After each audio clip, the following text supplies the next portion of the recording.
एक बार की बात है जब महाभारत का युद्ध समाप्त हो चुका था। युधिष्ठिर को राजगद्दी पर बैठाया गया और पूरे हस्तिनापुर में सुख शांति का माहौल था।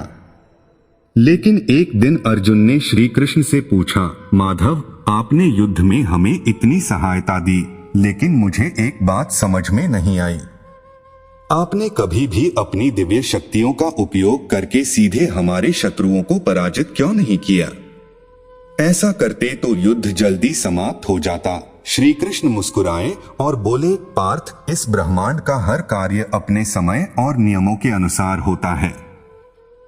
अगर मैं अपनी दिव्य शक्तियों से सब कुछ हल कर देता तो तुम्हें और बाकी पांडवों को अपनी शक्ति, धैर्य और कर्म का महत्व कैसे समझ में आता? श्री कृष्ण ने एक कहानी सुनाई। एक बार एक किसान ने अपने खेत में बीज बोया।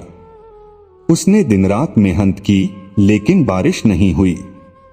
वह निराश होकर मेरे पास आया और कहा, भगवान, मेरी फसल बर्बाद हो जाएगी, कृपया बारिश करवा दीजिए। मैंने उससे कहा, धैर्य रखो और अपना कर्म करते रहो। उसने मेरी बात मानी और हर दिन खेत की देखभाल करता रहा। कुछ समय बाद बारिश हुई और उसकी फसल लहलहा उठी। अगर वह धैर्य न रखता और अपना कर्म न करता तो उसका परिश्रम व्यर्थ हो जाता। श्री कृष्ण ने समझाया, पार्थ, इस संसार में हर इंसान को अपने कर्म का फल खुद ही पाना होता है। मैंने तुम्हें मार्ग दिखाया, लेकिन चलना तुम्हें खुद ही पड़ा। यही जीवन का नियम है। सत्य, धैर्य और कर्म से ही सफलता मिलती है। अर्जुन ने श्री कृष्ण से एक और प्रश्न पूछा, माधव, आपने हमें हमेशा धर्म का पालन करने को कहा, लेकिन कभी कभी सत्य और धर्म का पालन करना बहुत कठिन हो जाता है। ऐसे समय में हमें क्या करना चाहिए? श्री कृष्ण ने मुस्कुराते हुए कहा, पार्थ, यह संसार चुनौतियों और विरोधाभासों से भरा हुआ है। सत्य और धर्म की राह कठिन हो सकती है, लेकिन यह हमेशा सही और स्थायी परिणाम देती है। मैं तुम्हें एक और कहानी सुनाता हूँ। एक बार एक साधु एक गांव में रहने आया। वह हमेशा सत्य बोलने और धर्म का पालन करने का उपदेश देता था। एक दिन गांव में कुछ डाकू आ गए और उन्होंने लूटपाट शुरू कर दी। वे साधु के पास आए और पूछा, क्या तुमने किसी को जंगल में भागते हुए देखा है? साधु धर्म संकट में पड़ गया। सत्य बोलना उसका धर्म था, लेकिन अगर वह सत्य बोलता तो डाकू उन मासूम लोगों को मार सकते थे। उसने अपनी बुद्धिमानी का उपयोग किया और कहा, मैंने जो देखा है वह तुम्हारी समझ में नहीं आएगा। डाकू साधु की बात का अर्थ समझ नहीं सके और वहां से चले गए। इस तरह साधु ने न केवल सत्य का पालन किया बल्कि धर्म की रक्षा भी की। श्री कृष्ण ने अर्जुन से कहा, सत्य और धर्म का पालन बुद्धिमानी से करना चाहिए। हर परिस्थिति में विवेक से काम लेना जरूरी है। यदि तुम्हारा उद्देश्य पवित्र और दूसरों के कल्याण के लिए है तो तुम्हारा कर्म भी धर्म बन जाता है।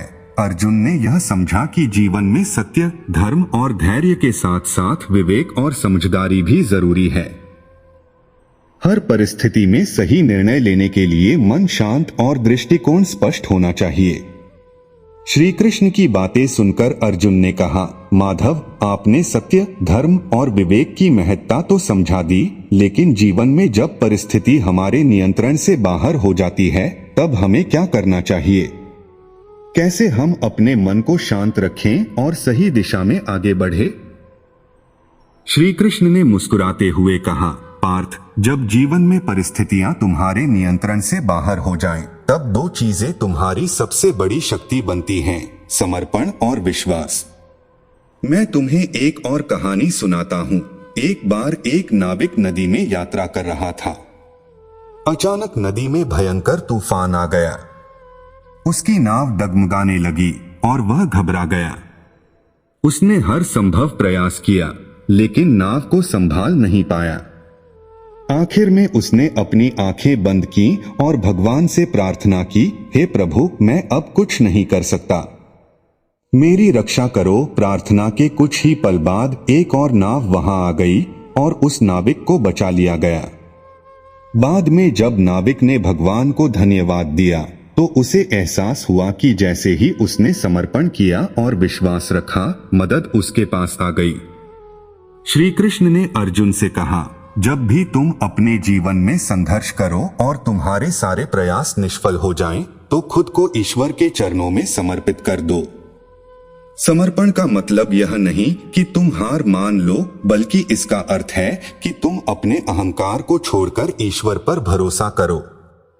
तब तुम्हें सही मार्ग दिखेगा और मदद अपने आप मिल जाएगी। अर्जुन को यह बात समझ में आई कि जीवन में संतुलन बनाना जरूरी है। सत्य, धर्म और कर्म के साथ साथ ईश्वर पर विश्वास और समर्पण भी उतना ही महत्वपूर्ण है। ये सब मिलकर इंसान को हर कठिनाई से उबारने में मदद करते हैं। श्री कृष्ण ने अर्जुन से कहा, पार्थ, जीवन में जो कुछ भी होता है वह एक उद्देश्य के साथ होता है। यदि तुम सत्य, धर्म, कर्म और ईश्वर में विश्वास के साथ आगे बढ़ोगे तो तुम्हारे जीवन का हर संघर्ष तुम्हें और अधिक मजबूत बनाएगा। इसलिए कभी भी अपने मन में डर मत लाओ। अपनी हर परिस्थिति को धैर्य और विश्वास के साथ स्वीकार करो। जब जीवन में कठिनाई आए तो कर्म करते हुए ईश्वर पर विश्वास रखें। अपनी सीमाओं को समझें और जरूरत पड़ने पर खुद को समर्पित करें। सच्चा सुख और सफलता इन्हीं सिद्धांतों का पालन करने से मिलती है। अर्जुन ने श्री कृष्ण के उपदेशों को सुनने के बाद कहा, माधव, आपने मुझे धर्म, सत्य, कर्म, विवेक और समर्पण का मार्ग दिखाया। लेकिन एक आखिरी प्रश्न है, क्या इस संसार के हर व्यक्ति को मोक्ष और सच्ची शांति मिल सकती है? और यदि हाँ, तो इसका मार्ग क्या है? श्री कृष्ण ने गहराई से अर्जुन की ओर देखा और कहा, पार्थ, मोक्ष केवल उन्हीं को प्राप्त होता है जो भक्ति, समता और निष्काम कर्म के मार्ग पर चलते हैं। मैं तुम्हें एक और कहानी सुनाता हूँ। एक बार एक साधारण चरवाहा भगवान श्री कृष्ण का भक्त था। वह रोज सुबह अपनी गायों को चराने जंगल ले जाता और मन ही मन कृष्ण का नाम जपता। वह न तो वेद शास्त्र पढ़ा था, न कोई यज्ञ किया था। फिर भी उसकी भक्ति इतनी गहरी थी कि वह अपने हर काम में कृष्ण को याद करता। एक दिन वह जंगल में गायों को ढूंढ रहा था जब एक बाघ ने उसका पीछा करना शुरू कर दिया। वह चरवाहा डर के बजाय कृष्ण का नाम पुकारने लगा। तभी बाघ रुक गया और वहां से चला गया। चरवाहे ने समझ लिया कि सच्चे दिल से की गई भक्ति ईश्वर को खींच लाती है। श्री कृष्ण ने कहा, पार्थ, मोक्ष का मार्ग केवल तपस्या या त्याग से नहीं, बल्कि भक्ति, निष्काम कर्म और समता के साथ जीने से मिलता है। अपने कर्म को ईश्वर को अर्पित करो। अपने मन में किसी के प्रति द्वेष मत रखो और सभी को समान दृष्टि से देखो। यही मोक्ष का सच्चा मार्ग है। अर्जुन ने पूछा, माधव, समता का क्या अर्थ है? श्री कृष्ण ने समझाया, समता का अर्थ है सुख दुख, सफलता असफलता, जय पराजय को समान भाव से स्वीकार करना। जो व्यक्ति जीवन की हर परिस्थिति में स्थिर रहता है और अपने मन को शांत रखता है, वही सच्चा भक्त और ज्ञानी है। ऐसे व्यक्ति को संसार की कोई बाधा नहीं रोक सकती। यह मत सोचो कि मोक्ष केवल तपस्वियों या सन्यासियों के लिए है। गृहस्थ जीवन में भी अपने कर्तव्यों को निभाते हुए भक्ति और निष्काम कर्म के माध्यम से कोई भी मोक्ष प्राप्त कर सकता है। अपने हर कर्म को मेरी भक्ति के साथ जोड़ो। जो मेरा सच्चा भक्त है वह कभी भी व्यर्थ नहीं जाता। तब अर्जुन ने कहा, माधव, आपने मेरे सभी संदेह दूर कर दिए। मैं आपके दिखाए मार्ग पर चलने का संकल्प करता हूँ। मैं सत्य, धर्म, कर्म, भक्ति और समता के साथ जीवन व्यतीत करूंगा। अर्जुन का संकल्प सुनकर श्री कृष्ण ने मुस्कुराते हुए कहा, पार्थ, तुमने जो निर्णय लिया है वह केवल तुम्हारे जीवन को ही नहीं बल्कि संसार के लिए भी एक प्रेरणा बनेगा। अब मैं तुम्हें अंतिम और सबसे महत्वपूर्ण सत्य बताता हूँ जो जीवन के हर पहलू को स्पष्ट कर देगा। श्री कृष्ण ने कहा, पार्थ, यह संसार नश्वर है। हर जीव का जन्म और मृत्यु निश्चित है। लेकिन यह शरीर मात्र एक माध्यम है। आत्मा अमर, अविनाशी और शाश्वत है। यही आत्मा तुम्हारी सच्ची पहचान है। यह शरीर पृथ्वी, जल, अग्नि, वायु और आकाश से बना है। यह नष्ट हो जाएगा, लेकिन आत्मा इन पंच तत्वों से परे है। आत्मा को कोई आग जला नहीं सकती, कोई जल भिगो नहीं सकता और कोई वायु सुखा नहीं सकती। यह न तो जन्म लेती है, न ही मरती है। श्री कृष्ण ने कहा, जो व्यक्ति इस सत्य को जान लेता है वह किसी भी परिस्थिति में विचलित नहीं होता। उसे न तो मृत्यु का भय होता है और न ही जीवन का लोभ। वह सदा संतोष और शांति में रहता है। श्री कृष्ण ने आगे कहा, पार्थ, केवल ज्ञान प्राप्त कर लेना ही पर्याप्त नहीं है। उस ज्ञान को अपने कर्मों में उतारना ही सच्ची भक्ति है। ज्ञान और कर्म का संगम ही मनुष्य को पूर्णता की ओर ले जाता है। एक राजा की तरह अपना कर्तव्य निभाओ। जैसे सूर्य बिना किसी अपेक्षा के पूरी पृथ्वी को प्रकाश देता है, वैसे ही तुम भी निष्काम भाव से कर्म करो।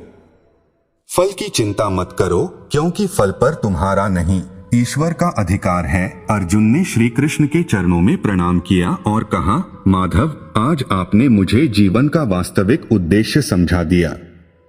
अब मैं न कोई संशय रखता हूँ, न कोई भय। मैं अपने कर्तव्यों को निभाते हुए इस जीवन को सार्थक बनाऊंगा। जीवन में निष्काम कर्म, भक्ति और समर्पण के साथ जीने से न केवल शांति मिलती है, बल्कि मोक्ष का मार्ग भी खुलता है। अपने सभी कर्तव्यों को ईश्वर को अर्पित करके हम अपने जीवन को सच्चे अर्थों में सफल बना सकते हैं। आपने जो ज्ञान मुझे दिया, क्या यह हर किसी के लिए समान रूप से उपयोगी है? श्री कृष्ण ने कहा, पार्थ, जो ज्ञान मैंने तुम्हें दिया है वह हर व्यक्ति के लिए है, लेकिन इसे समझने और अपनाने के लिए मन का शुद्ध होना आवश्यक है। ऐसा शुद्ध मन साधना और योग से प्राप्त होता है। श्री कृष्ण की यह कथा हमें सिखाती है कि प्रेम और करुणा जीवन का सबसे बड़ा सत्य है। यदि हम इन गुणों को अपनाते हैं तो न केवल हमारा जीवन शुद्ध और शांत होगा, बल्कि हम दूसरों के जीवन में भी सकारात्मक बदलाव ला सकते हैं। सच्चा प्रेम निस्वार्थ और शाश्वत होता है और यही भक्ति और मोक्ष का मार्ग है।